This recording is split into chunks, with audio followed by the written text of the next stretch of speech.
A significant Memorandum of Understanding was signed today between the Education Department Government of Meghalaya and the National Stock Exchange to enhance financial literacy among college students.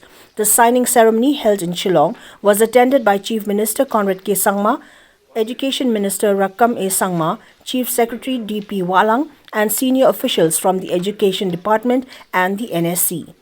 The initiative aims to equip students with essential financial knowledge and skills in areas such as banking, insurance, and investment, empowering them to make informed decisions.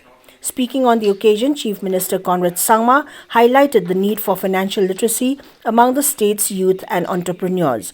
He emphasized that this partnership with the NSC would enable students to make sound financial choices, avoid risks, and secure a stable future through informed decision making.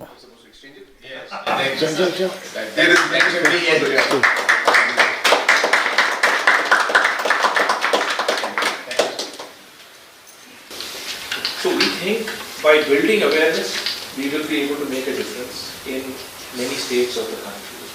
Particularly, we wanted to make a beginning in the Northeast, and we chose Meghalaya as one of the first places to begin. And we will, Ashish Ji, our MD and CEO, is closely associated with the IIM here.